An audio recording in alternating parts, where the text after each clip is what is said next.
Management వరకు కూడా ఇటువంటి మరి స్పందన లేదు.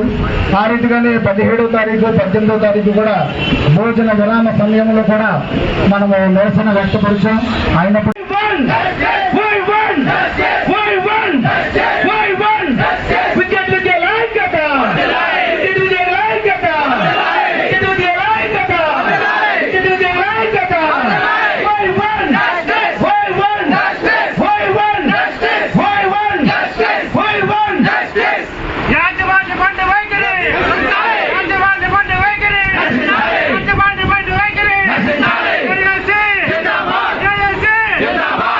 లేదు. ఒకసారి ఆలోచించండి సోదరులారా, మనం 62-65 సంవత్సరాలు రిటైర్ అయిన తర్వాత మన పెన్షన్ లేకపోతే మన పరిస్థితి ఏంటన్నది ఒకసారి ఆలోచించండి.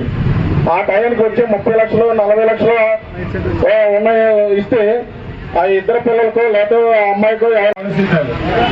ఇంత డిపార్ట్మెంట్ లో పనిచేస్తూ మరి మన ఈ యొక్క క్రెడిట్ కార్డు దేనికి మీకున్న రేట్లు ఏం సంఘం కదా మీరు చేయలేమని చెప్పేసి చేస్తున్నారు మిగతా మెయిన్ ఇంపార్టెంట్. దీనివల్ల అనేక మంది జైలు చాలా మంది అసలు అయ్యారు.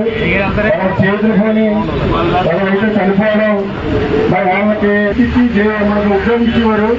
ఎప్పుడైతే కన్సల్టెన్సీ ఏం చెప్పేసి 15,000 13,000 ఇస్తున్నారు. మనకు ఎఫ్ఐఆర్ కార్డు మన దేశ నాయకు కూడా దీనిలో దృష్టి పెట్టాలని చెప్పేసి కోరుకుంటున్నాం. అది కూడా పోస్టింగ్ కూడా అన్నీ అవుతలేదు. మరి అతని మీద ఆధారపడేటువంటి ఫ్యామిలీ ఫోర్మాలు వేసుకుని నిరాశ తెచ్చేస్తున్నాం. మన సోదరులకి మనం ఎంతమంది వచ్చామో ఒకసారి గుండె మీద చేసుకుని చెప్పాలి. ఈ యొక్క అమలాపురం సర్కిల్ కి దగ్గర ఈ రోజు కడుపు నిండిపోతున్న మనకి ఎందుకంటే సమస్యలు ఏమవుతున్నాయేమో అదేం లేదు. ప్రతి ఒక్కరికి ఈ రాబోయే కాలంలో ఈ డిపార్ట్మెంట్ చాలా ఇబ్బంది పడతాడని చెప్పి తెలియపడుతున్నారు. మనం అందరూ కలిసి పెట్టుకుంటేనే ఏదైనా సమస్యలు వేస్తే అది చేయగలుగుతాము. నేను జిల్లా జేఏసీ చైర్మన్. అయితే ఈరోజు జరిగే ఈ కార్యక్రమానికి రాష్ట్ర జేఏసీ ఇచ్చిన పిలుపు మేరకు మేము ఈ కార్యక్రమం చేపట్టడం జరిగింది. 2 రోజుల పాటు ఈ రిలే నిరాహార దీక్షలు జరుగుతాయి. ఇందులో ప్రభుత్వం మాతో చర్చలు జరపడానికి వస్తే కనుక మరి ఒక ఫలితాన్ని మేము సాధించినట్టుగా అవుతుంది.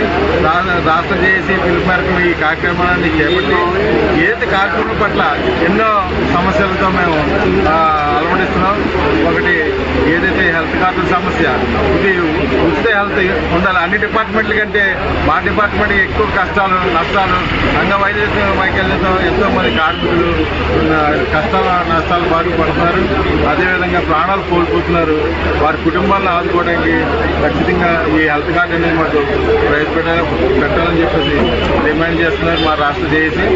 అదేవిధంగా ఈపీఎఫ్ నుంచి జీపీఎఫ్ గవర్నమెంట్ ఉద్యోగులకు ఇచ్చారు, కానీ ఆ రోజు 2009 నుంచి 2004 నుంచి ఆఫీసర్ మాకు అదైతే ఆ 2004 ఇవ్వాల్సిన వారు ఉన్న వాళ్ళంతా కూడా జీపీఎఫ్ సౌకర్యం కల్పించాలి.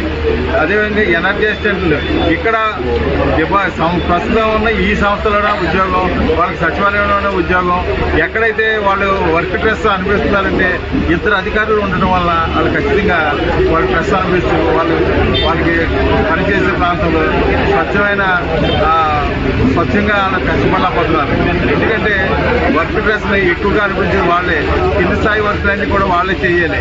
అందుచేత వాళ్ళు పడే ఇబ్బందిని అవన్నీ కూడా మనం గ్రహించి జేఏసీ తరఫున వాళ్ళ డిమాండ్ ప్రత్యేకించి పెట్టడం జరిగింది. అది కూడా సమకూర్చాలని కోరుకుంటున్నాం. నమస్తే అండి, నా పేరు వెంకట్ అండి. నేను రామచంద్రపురం డివిజన్ జేఏసీ చైర్మన్గా ఉన్నాను. మా రాష్ట్ర జేఏసీ కార్యవర్గం ఆదేశాల మేరకు ఈరోజు ఈ రిలే నిరాహార దీక్షలో 1వ రోజు. మేము గత 5 రోజులుగా ఈ నిరసన కార్యక్రమాలు తెలియజేస్తున్నాం. ముందు 2 రోజులు నల్ల బ్లాచ్ పెట్టుకుని 2 రోజులు నిరసన తెలియజేస్తాం. అదేవిధంగా మిగతా 2 రోజులు ఈ భోజన విరామ సమయంలో నిరసన కార్యక్రమం తెలియజేస్తాం. ఇప్పుడు ఈ రోజు రేపు ఈ రిలే నిరాహార దీక్షలో మా యొక్క ఆవేదన తెలియజేస్తున్నాం. ముందుగా మీడియా మిత్రులకి ధన్యవాదాలు. ఎందుకంటే మేము ఇన్ని రోజులు ఈ విధంగా చేసినప్పటికీ కూడా యాజమాన్యం కానీ ఇటు ప్రభుత్వం కానీ ఎవరు కూడా చర్చలు రాకపోవడం బాధాకరం. అయితే మా డిపార్ట్మెంట్లో అత్యధికంగా ప్రమాదాలు జరిగే డిపార్ట్మెంట్ మాది. అయినప్పటికీ మేము 17 న్యాయపరమైన అనేకమైన డిమాండ్స్తో మేము ముందుకెళ్తున్నాం. న్యాయపరమైన డిమాండ్లో ముఖ్యమైనది హెల్త్ అందరూ తెలియజేసింది. కానీ మా హెల్త్ చాలా ఇబ్బందిగా ఉంటుంది. ఏదైనా ప్రమాదం జరిగినప్పుడు పూర్తి స్థాయిలో ఈ నగదు మేమే చెల్లించుకొని చేయించుకునే పరిస్థితి ఉంది. కాబట్టి ప్రభుత్వం దీన్ని అర్థం చేసుకుని మాకు ఈ యొక్క వైద్య విధానాన్ని మార్చి మాకు పూర్తిగా వైద్యం చేయించే విధంగా ప్రణాళిక తీసుకురావాలని ఈ సందర్భంగా తెలియజేస్తూ, అలాగే ఈ గ్రేడ్ 2 జేఎల్ఎంలు రిక్రూట్ అయ్యి ఇంచుమించుగా 5 సంవత్సరాలు పూర్తి 6వ సంవత్సరంలో అడుగుపెట్టారు. అయినప్పటికీ ఇప్పటికీ కూడా వాళ్ళు సచివాలయం సిబ్బందా లేదా డిపార్ట్మెంట్ సిబ్బందా తెలియని పరిస్థితిలో ఉన్నారు. వారికి కూడా దిశానిర్దేశం చేయాలని, అలాగే ఈ ఈపీఎఫ్ టు జీపీఎఫ్ కింద కూడా అది పాయింట్ ఇది కూడా మీరు అత్యంత త్వరలో ఈ సమ్మెను విరమించే విధంగా మీరు ముందుకు రావాలని చర్చలు జరపాలని కోరుకుంటూ, ఈ మాకు ప్రభుత్వానికి యాజమాన్యానికి వారధిగా నిలిచిన మీడియా మిత్రులకి మరొకసారి ధన్యవాదాలు తెలియజేసుకుంటూ నా పేరు రాజుడి మరణి, రామచంద్రపురం డివిజన్ కన్వీనర్ జేఏసీకి. మరి ఈరోజు మా రాష్ట్ర జేఏసీ పిలుపు మేరకు గత 5 రోజుల నుండి అనేక కార్యక్రమాల ద్వారా నిరసన వ్యక్తపరుస్తున్నాం. మరి గత 2 రోజులు భోజన విరామ సమయాల్లో నిరసన వ్యక్తపరిచాం. గత 2 రోజులు కూడా నల్ల బ్యాడ్జీలతో నిరసన వ్యక్తపరిచాం. మరి ఈ రోజు నుండి ఈ అమలాపురం కోనసీమ జిల్లా మరి అమలాపురంలో మరి రిలే నిరాహార దీక్షలో మరి మా సభ్యులందరూ కూడా నిరాహార దీక్ష చేస్తున్నామండి.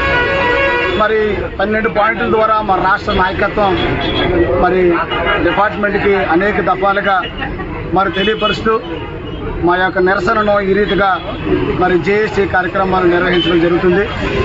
మరి మా యొక్క డిమాండ్ను వెంటనే పరిష్కరించి శాంతియుతంగా మరి వీటిని చర్చల ద్వారా పరిష్కరించాలని కోరుకుంటున్నాను.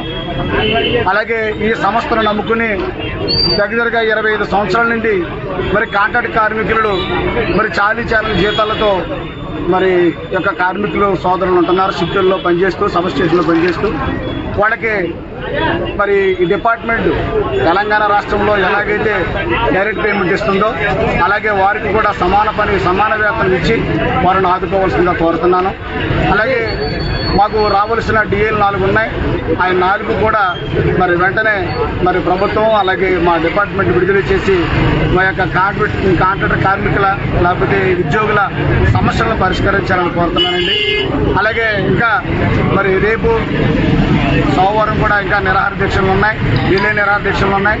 కాబట్టి వీటికి అన్నిటినీ కూడా మరి ప్రభుత్వానికి అలాగే మా మేనేజ్మెంట్కి మాకు సహకరిస్తున్న మీడియా వారికి కూడా ధన్యవాదాలు తెలియపరుస్తూ మా యొక్క సమస్యలను వెంటనే శాంతియుతంగా పరిష్కరించి మా యొక్క సమస్యల పరిష్కారాన్ని కోరుకుంటూ సెలవు తీసుకుంటున్నాను. జై జేఏసీ.